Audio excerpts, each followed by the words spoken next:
Good evening, everyone. Welcome to the meeting of New Jersey Electric Vehicle Association. Today is Wednesday, February 8th, 2023, and we can start right now. If you would like to follow the presentation, you can scan the QR code and the presentation is available. We can start with warm-up. If you would like to say something up front, I'll go to chair report, then we will watch interview with Aptera designer Jason Hill. Then we'll go to event planning because these are coming up. I will present some updates from the National EVA, and then we can wrap up. So I just want to remind everyone that our calendar, which is linked to our email address, newjerseyeva@gmail.com, it is fully accessible, viewable. If you can add it into your Gmail app or Gmail calendar, you can actually view all events. But it's also viewable on our website, jerseyeva.org. And we have lots of events, including events that are not ours, that are virtual events, including New Jersey BPU, market intelligence presentations, everything that is related to electric vehicles in New Jersey or broader electric vehicles. You might have also noticed that Tesla lowered prices as much as 10,000 or even more, and that was earlier in January. And it's actually best time to buy Tesla. They are not only cheaper, but they are actually available, unlike Chevy Bolt, which has been touted to be, and which is touted the most affordable electric vehicle. But you cannot get hands on it easily. Very, very recently, something like 2 days ago, IRS changed rules for the Investment Reduction Act, IRA. And it's just a little change, but it has lots of impact.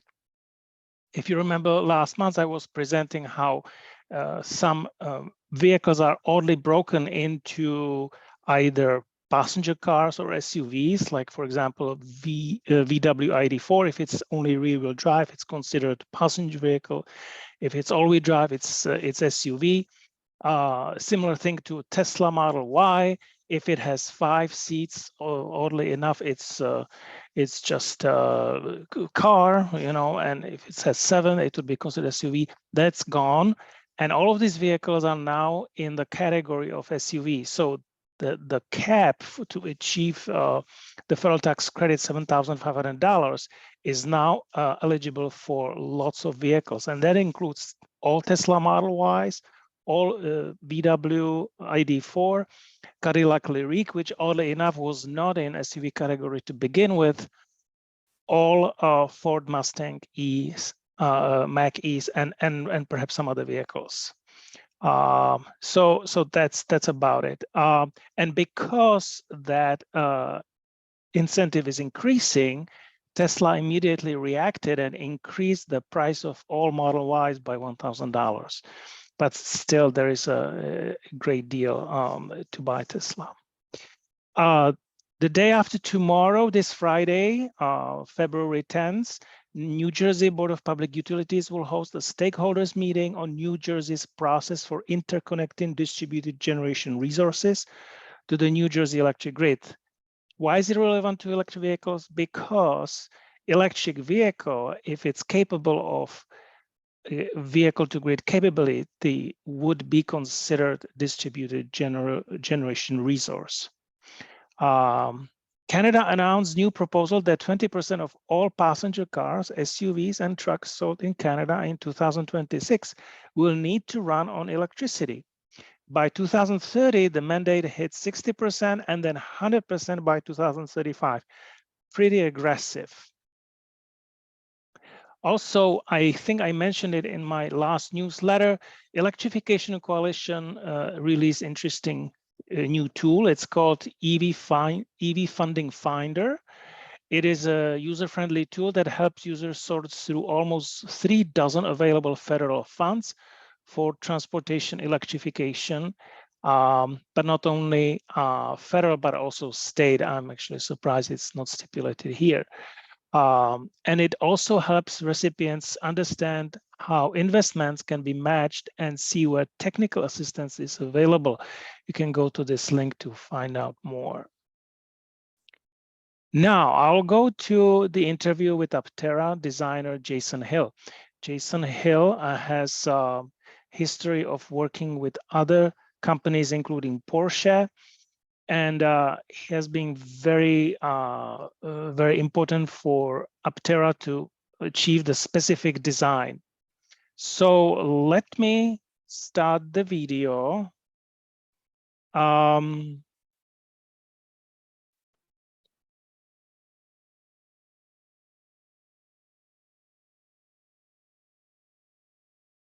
And the video is 56 minutes, but I'm going to skim through. So don't worry, I'm targeting to be done in about 20 minutes.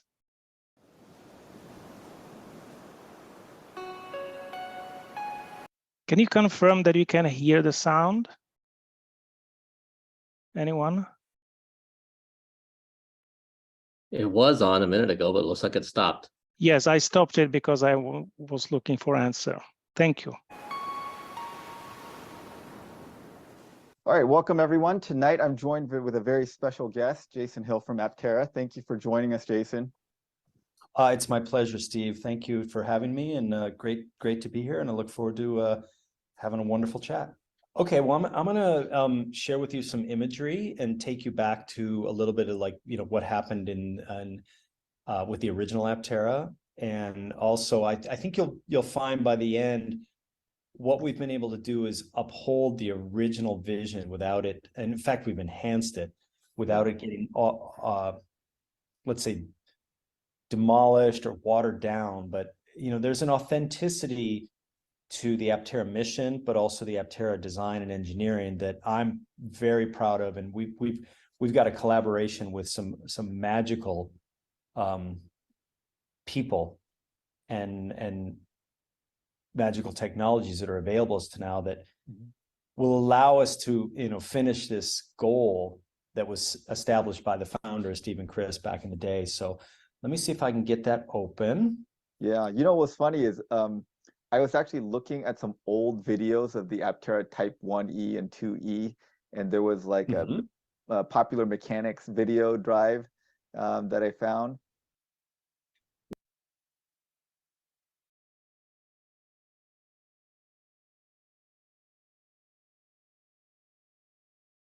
We went through a whole process historically where we kind of started very pure, and we took a lot of almost bold statements like we don't need those things. We eliminated things, and that's kind of in the top one. And there was a progression towards a little bit more, let's say, not complexity, but we need this because of that, we need this because of that. And then we really hit a point with the Aptera 1.5, which is my not you here, where we lost the soul, we lost the direction, and it wanted to become something it wasn't. And that was very disappointing. It's not that it was wrong per se. The intention was good, but it wasn't, if you're going to do something, you how do you least disturb or annoy the air so it comes back together? Because it's this really thin liquid, and that's why we use CFD, computational fluid dynamics, because it is a fluid, and your motion through there is based on power and efficiency. And nature, as we've talked about with the Morelli body and dolphins and other things, they're adapted to doing this very efficient. So we're chasing that efficiency. And this was kind of post my involvement. This was a little more expression. I was inspired. I think we talked about, in the 70s, there was human-powered vehicles that were using exotic materials and advanced aerodynamics to achieve a lot of efficiency. So this was kind of another four-wheeled expression. And Steve, please jump in if you have any comments or questions, or if you want to know. But this is gosh, 14 years old now, right? Yeah. But if you saw this in a parking lot today and you kind of just knew without any words, like, well, that seems like it's efficient, right? Yeah, it looks very slippery. Point. Yeah, the whole point is that you want people to get it even if they don't like it, right? You want them to go, oh, that must be light, or it must be aerodynamic, or it must be efficient, without having to quote unquote advertise it, right? So you know, this is purely 2D. This one is actually 3D. This is based on a 3D model. Right. So we put people in this and we kind of package it out. This is just purely 2D expression. And then we get, you know, even back in the day, this was some of the very original sketches, completely hand drawn, you know, trying to establish at doing two things at once: establish an ethos for the design philosophy, and hope that or help that to pervade through engineering, marketing, efficiency, you know, all of it. But just kind of realize, like, you have to be authentic. You can't just make it a little aerodynamic. Like, if you're going to do this, this has to be done in such a profound, strict, and unique way, because that's how you build authenticity. And without authenticity, you're just a me too. So it's always fun. And then this is very early, like, how do we calculate how many solar cells we can get on there? Right. And, you know, this is a snapshot in time that's already, I think this is 2 years old. Okay.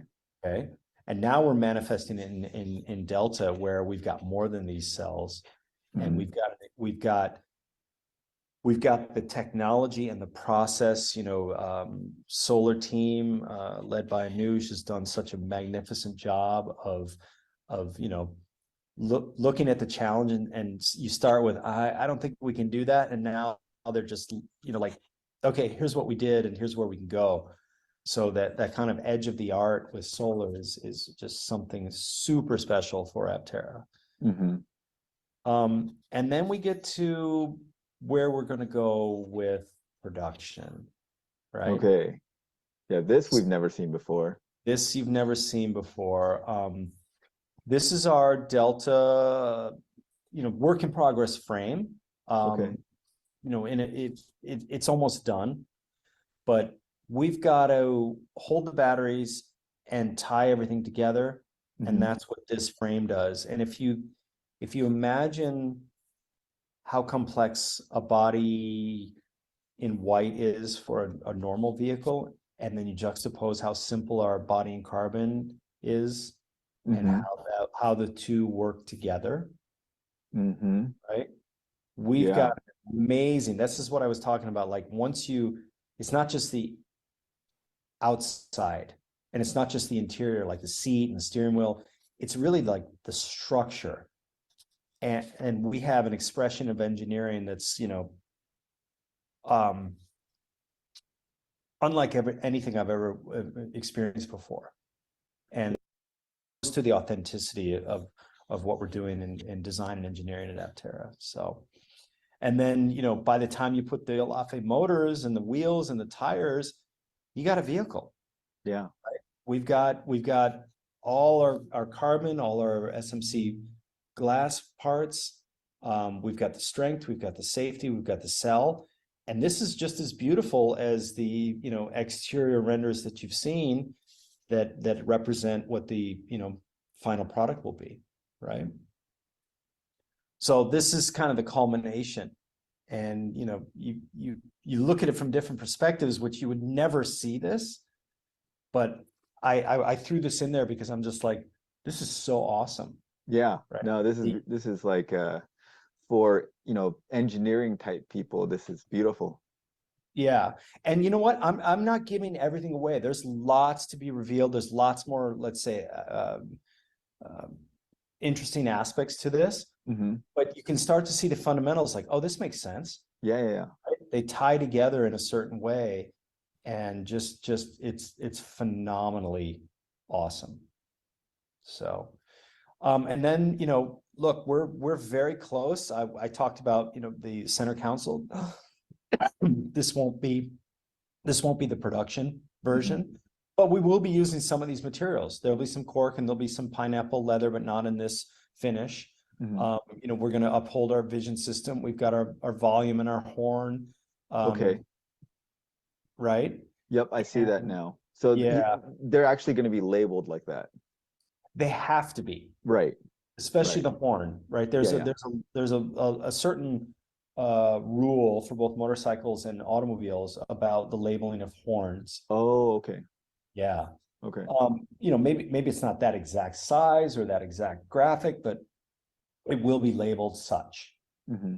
And then, you know, you can see we've got this magical HVAC vent around the center screen. And we're bench testing that now. That's just, from the beginning, the bench test has just been not surprising, but like satisfying, let's say, right? Okay. Because we're not forcing something like, oh, we can't quite get the performance. It's like, oh, this is actually working really well. And if you think about it, you know, the air handler where the air gets conditioned is directly in front and below it. Okay. So the shortest path to its distribution is literally right here. Okay. You know, now the side supplemental vents. Okay, you have some vents for like defrosting or. Oh yeah, there's side defrost. There's cowl windshield defrost. There's side defrost, and then there's side supplemental vents. There's also vents down below for, you know, for footwell. Right. Okay. Right? So it's not just the air from the center. Got it. Got it. Yeah. And is there a glove box on this thing?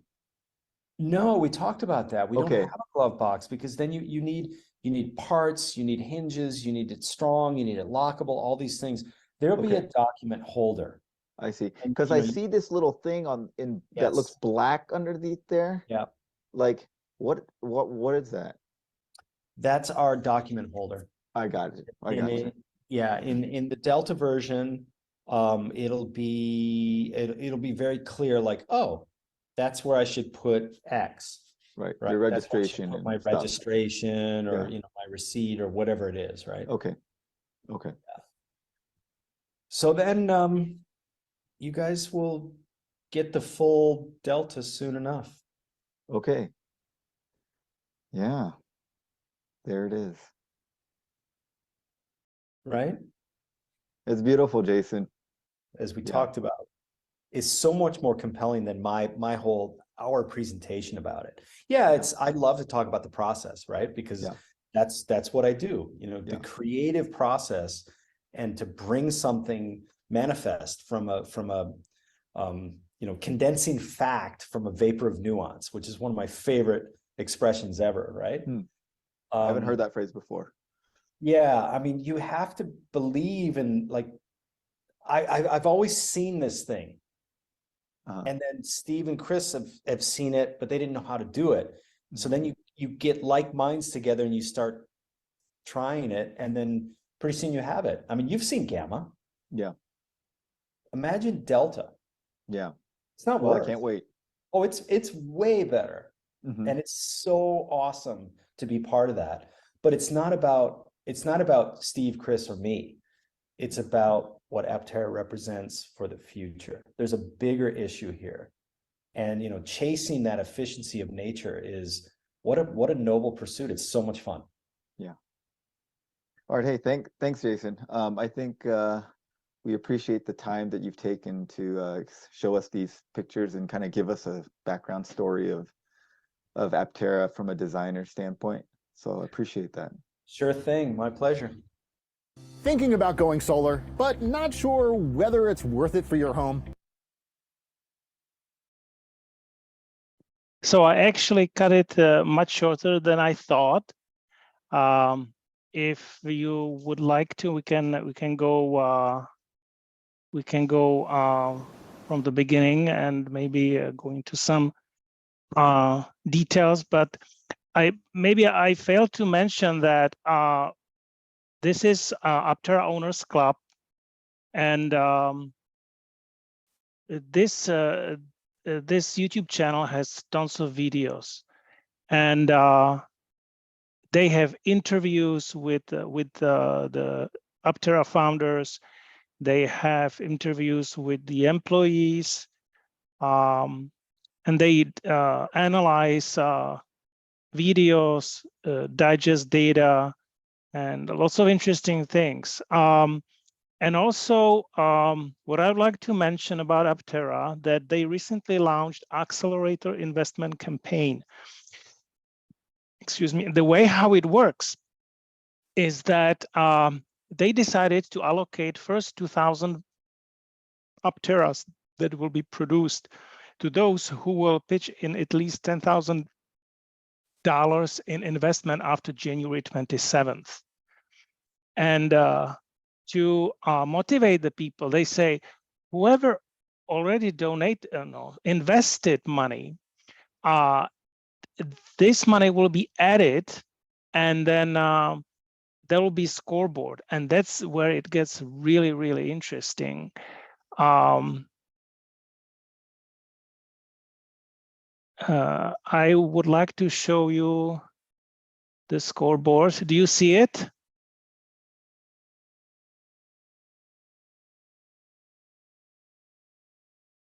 So right now, the Accelerator Investment has collected of new 2.87 millions. They are targeting at least 20 million by March 2nd or first week of March. And here we can see the scores. And these are 241 investors. How much they invested after January 27th and how much they have altogether. So those who are the first 2,000 will be the first who will get their Aptera. And you see that there are lots of people who are in just 10,500 space. So if you invest more than 10,000, chances that you can actually get priority and get your launch edition Aptera first, which will be about 12 months from now. The company has already created lots of contracts with suppliers. They have about, I think they said like 80 or 90% of parts taken care of. The most interesting is the carbon body, which will be built in Italy, and it will be built in 6 parts. It's very unique. And as you probably heard, carbon fiber is extremely strong material, and yet it's very lightweight. So this fits very well in the Aptera ethos. So if you are interested to invest in Aptera, you can hit the link or copy this link, and it will get you right there. So that we use the time efficiently, I could show so many videos, but I don't want to waste your time. I would like to switch gears and go to Events Planner. And this is a snapshot, and the snapshot is coming from the file, which is here. Can someone confirm that you see the Google Sheet here?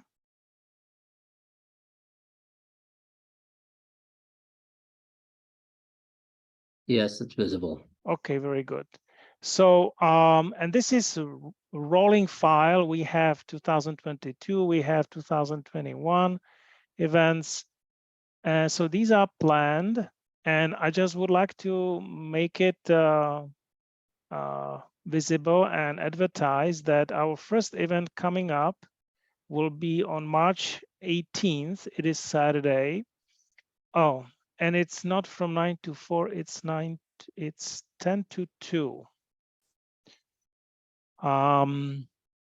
It was originally meant to be the whole day, but it is Trenton Computer Festival. It's annual event. It is in the College of New Jersey. And so it's actually in Ewing. We have been invited. Part of the event will be also ride and drive, which will be managed by New Jersey Department of Environmental Protection. Some of you may know those folks. So they will be in charge of getting the dealers to attend. As you know, Saturdays are hard, so we'll see how it goes. Just to show you the overlay, the site plan.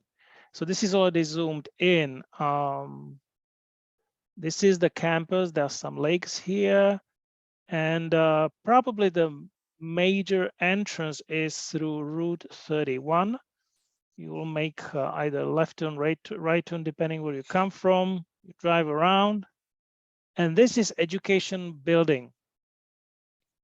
And this is where the event will take place. And the whole event has a theme of electric vehicles. Okay, so we are right there. And we will be putting the vehicles around the circle here. How much can I zoom? This is parking lot, and underneath is a parking deck. I mean, this is parking deck, but it has 2 levels. And this parking area will be for the visitors. They will be entering through here. Our vehicles will be lined up here in this area, and also parallel parked here along the entryway. So when visitors arrive, they can already see, hey, something is going on. And they will be coming in and out from the building, checking our vehicles. They could also test drive vehicles from the dealers. Somewhere around here, this is the main entrance for foot traffic. There will be also electric bikes stationed here. And if the owners are for it, there'll be also allowing testing those bikes. And it'll be much easier because you don't need to worry about safety with bikes as much with cars. So we'll be located here. This is not going to be part of any official campaign like National Drive Electric Week or Drive Electric Earth Day, because it just doesn't fit in there. We have official sign up on our Facebook page. And on that Facebook page is also a registration form. I just realized I do not have the registration form linked here in this presentation. But shoot me an email if you do not have a Facebook account. We have it on our Facebook group page. So that's Trenton Computer Festival. And if there are any other events in March, please let me or Alex know, or Andy, and we'll put it on the roster. All events in April, and there will be much more, will be part of Drive Electric Earth Day. So we have here EV 101 in Woodbridge Public Library. This is going to be managed by Alex. Then at the end of April, Saturday, Sunday. On Saturday, we have Green Fair in Franklin High School. They have environmental club. So we'll have EV show. I don't think we will do test driving, at least not the formal way. This is going to be just 2.5 hours. So this is rather short. Then on the 30th of April, this is Sunday, we have been invited by this Trailside Nature and Science Center. The person is Patricia Birch. They call it Wild Earth Fest. It is in Mountainside, New Jersey. So we are going to register it as a Drive Electric Earth Day because it just makes sense. It is from 11 to 5, so that makes 6 hours. We'll have shifts. The shifts will be 3 hours and 3 hours. This is just at the beginning. We didn't have meeting yet. We will have meeting next week with Patricia, virtual meeting. If you would like to be more involved, please let me know. We are in need of captains, event captains. So far I put my name here, but whoever would like to volunteer, you can even speak up now. Alex put it here. This is in May. Hot rods and Harleys in Rahway. And by the way, this is car show, whether it's classic car show or performance car show. There are lots of classic car shows in New Jersey. Some of them are weekly. I know that in East Brunswick they have. Is it Saturdays or Sundays? And this is at the shopping mall on Route 18. This is where they are the superchargers for Tesla superchargers. So some people are going there regularly with electric vehicles to meet the other people, and it's completely different folks, different people there. So yeah. And then we have on June 8th, first respondent training in Hunterdon County. This is kind of spin-off of our previous attempts. We had training, EV training, safety training in Somerset County last year in September, which was co-organized with RideWise. So this one will be together with Go Hunterdon and along with Hunterdon County Emergency Services Training Center. So it will be in Annandale, and the evening, it will be in the evening between 7 and 9 p.m. So in June, we expect that we will have good light, good temperature, and maybe not too hot. So there will be sign-up list coming up. This is still too early because we are still in February. But yes, this file is viewable to anyone. You can copy this link and get there. And we also strive to put all of these events on our calendar. Now, they may not all be there yet, but they will. They will. So I would like to just open the microphones to you guys. Do you have any other suggestions so far? Do we have Alex on call now?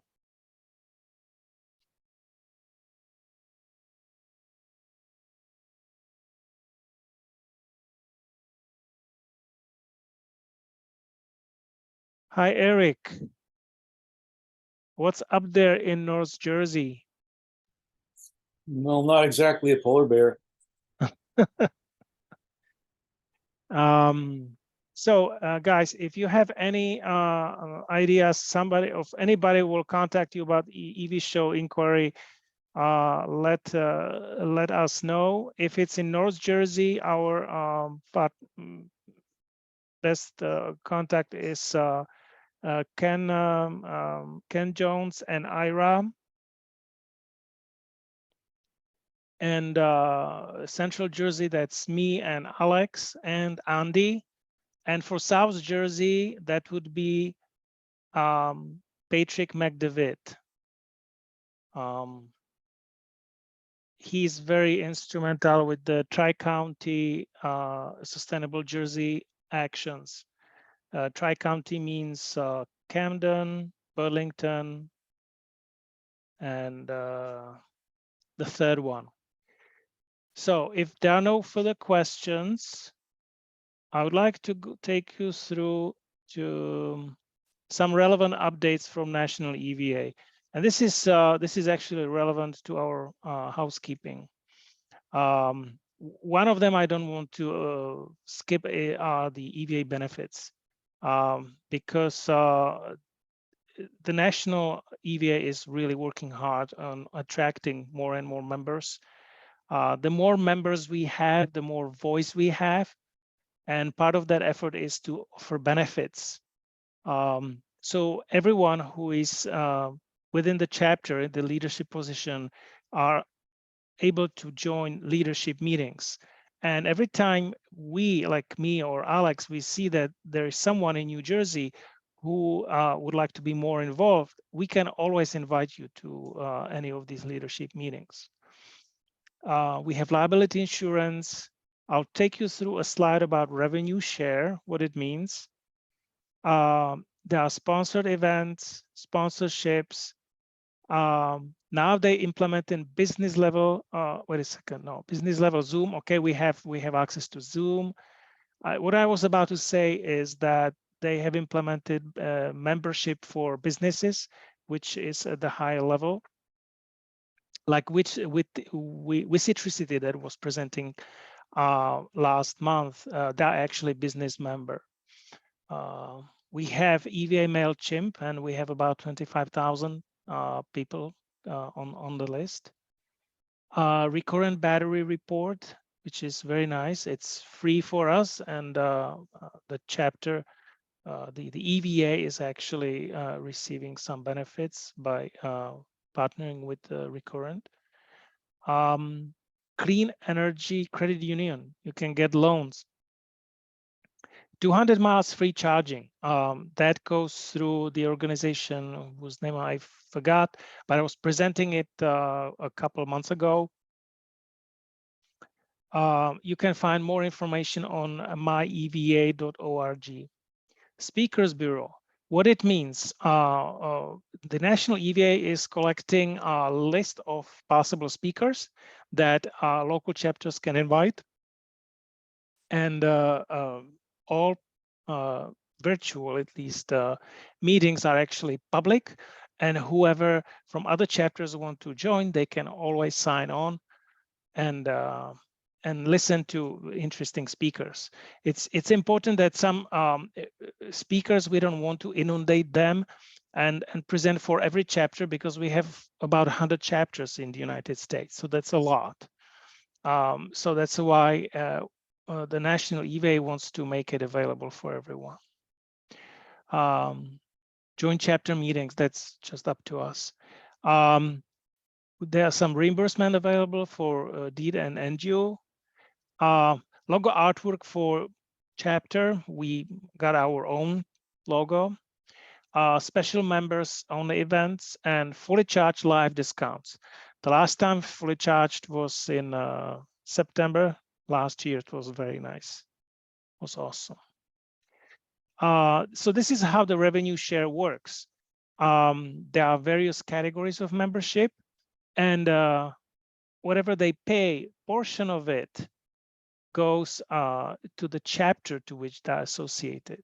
So like the regular dues are $55, and $10 will go to our chapter, and $45 will go to the National EVA to cover all the expenses of MailChimp, database management, MailChimp database, insurance, and all those things.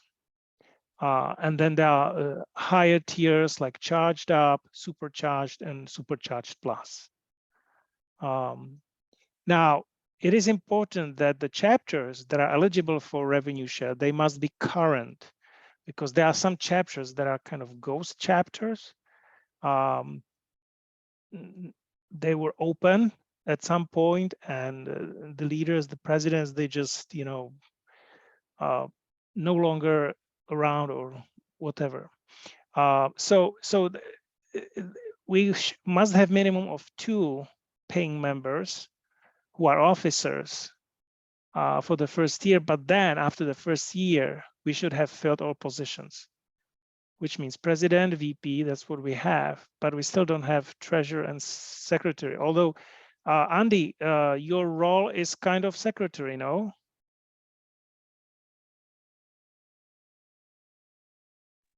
Sorry, I'm on mute. That was not what I saw last time. I think it was marketing manager last time.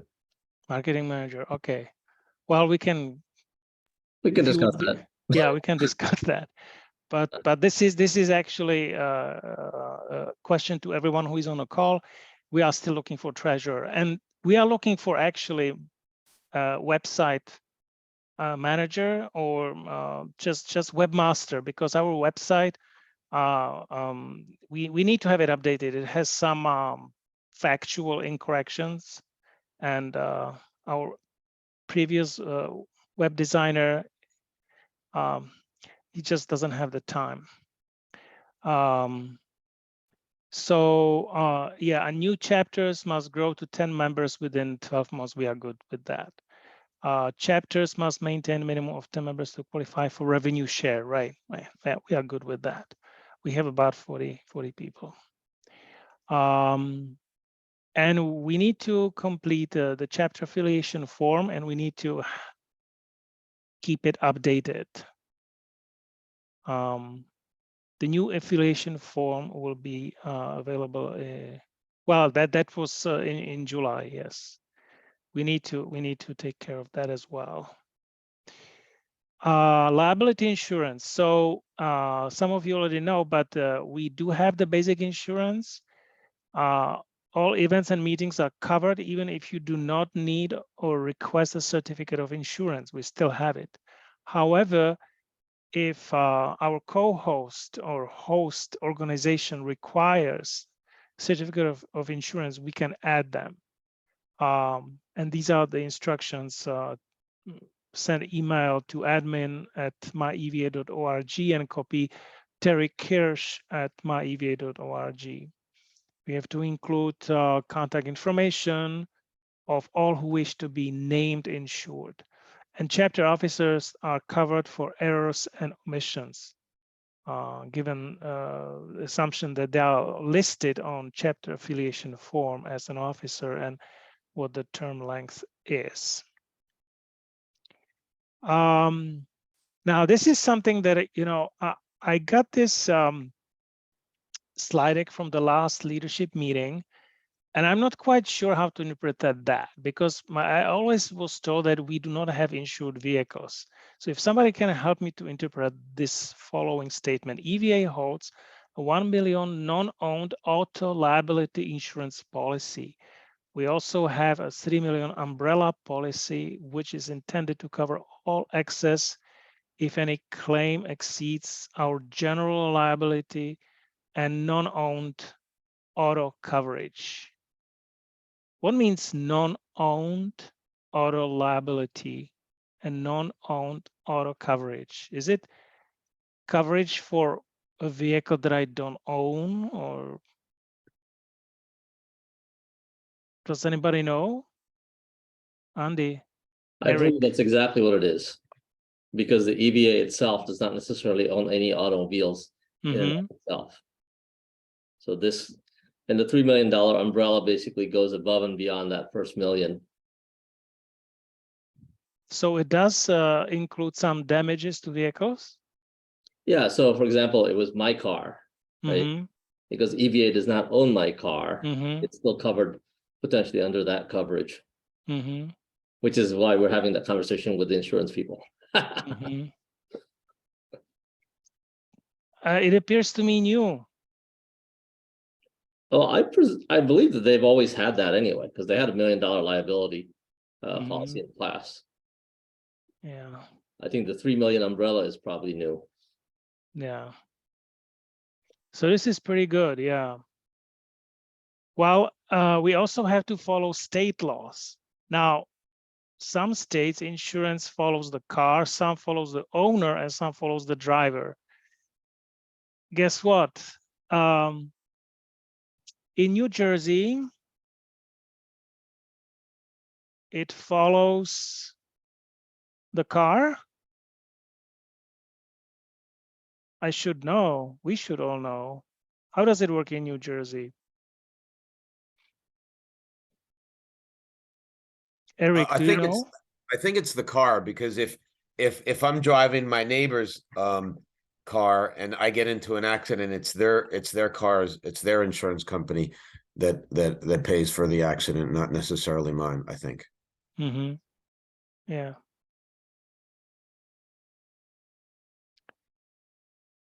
Right. Okay.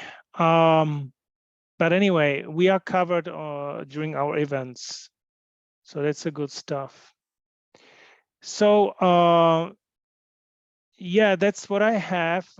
Next meeting should be on Wednesday, March 8th. I was taking guess because February has 28 days. Yes. So that's in 4 weeks. I haven't decided. I didn't find any speaker yet. Today, the speaker was essentially virtual recording on YouTube. Let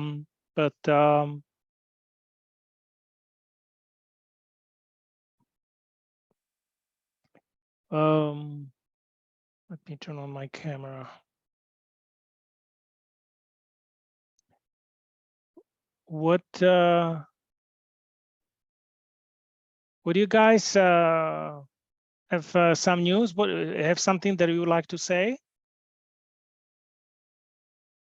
Potentially, we'll have the insurance person on the deck for the next one. Also, had a conversation with some folks who apparently somehow managed to get a deal, a flat rate of 31 cents per kilowatt hour across multiple networks. 31 cents per kilowatt hour. Well, that's pretty good deal, because Electrify Yes. America recently announced they are increasing the pricing. Price hike. Exactly. Yeah. I will have more information on that in the next couple of days. Yeah, that would be interesting to include in our conversation next time. Yeah, but you and I will have an offline conversation about a bunch of these things. Hey, Robert, I haven't seen you for a while. I think you have Nissan Leaf, am I right? Yeah, we have a Leaf, and I'm in the market for another vehicle. So I saw that your note about the price wars, and I was like, all right, I was expecting that. So Yeah.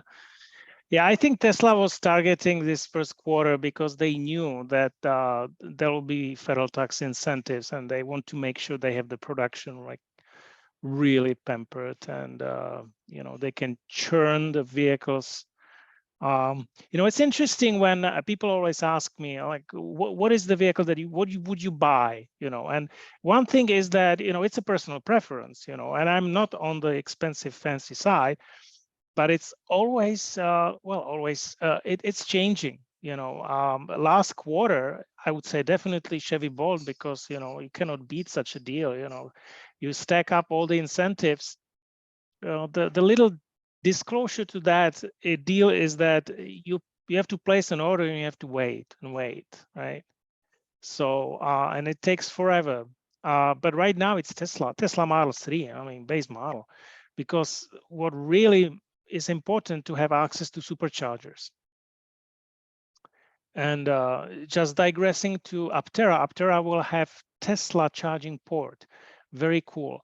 And they were really fighting to get approval from all stakeholders, and now it has been confirmed. And all Apteras will be compatible with superchargers, so this will be very nice.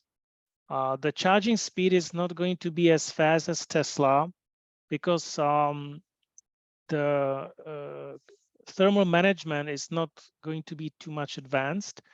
But because Aptera can make twice as or almost 2 to 2.5 times more miles per unit of energy versus Tesla Model 3, the most efficient Tesla, actually the most efficient vehicle, then that charging rate of about 50 kilowatts that Aptera will have is an equivalent of 125 kilowatts for Tesla Model 3, right?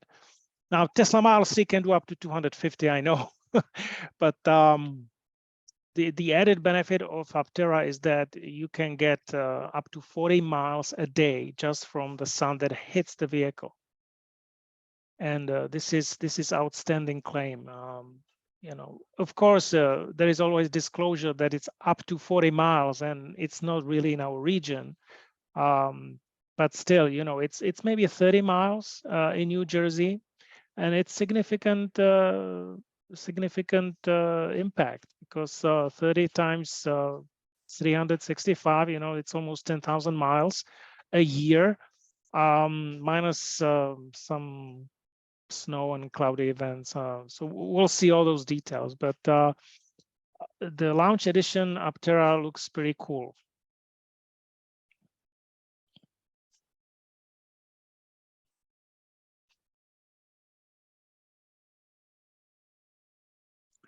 I see lots of comments in the chat, which I have been ignoring. Okay. Oh, John, oh, you said that you have Chevy Bolt Premier. Michael has Tesla Model 3 and Y. David already spoke up Ioniq 5. You know, those Ioniq, the Hyundais and Kias are now unfortunate brands because they are not eligible for federal tax credit. There is a loophole, which may not work well, but if you lease those vehicles, the leasing companies are eligible for the federal tax credit, and it's at their discretion whether they pass the credit on the final customer or not. We have BMW i3 Rex, that's Andy.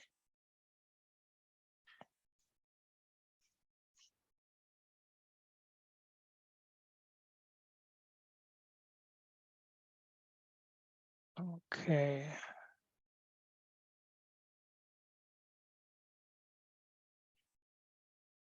Okay, I can provide more information about Aptera. Eric, if you would like to take it offline or here.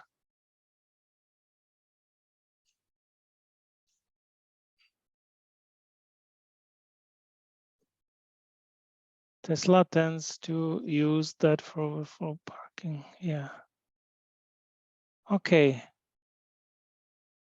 Is the Aptera considered a car or motorcycle? Okay, so that's a good question. It's considered autocycle. It's not car, it's definitely not car because it would have to have 4 wheels. But it's not a bicycle, because for bicycles, you have to have a helmet. And for 3-wheeler that doesn't have coverage, that or does not, it is regulated by states. Each state is different. In New Jersey, you don't have to have helmet in Aptera, okay? There are states like Texas, where so far, if you have Aptera, you would have to have helmet, and Aptera is working with those legislators to make the exception or change the legislation.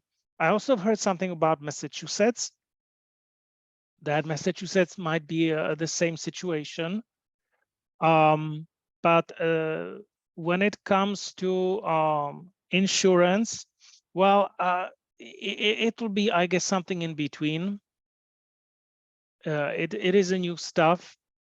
And as Sandy Munro said, Aptera will create new category of its own, because it's just so unique, so different. You can just tell when you see it that it's different. So yeah, I'm very excited about Aptera, and I hope that I will be among the first 2,000 people who will be fortunate to get the vehicle. Not in the garage. I'm not going to put the vehicle into garage. It doesn't make sense for a solar powered vehicle. So I'm going to stop the recording.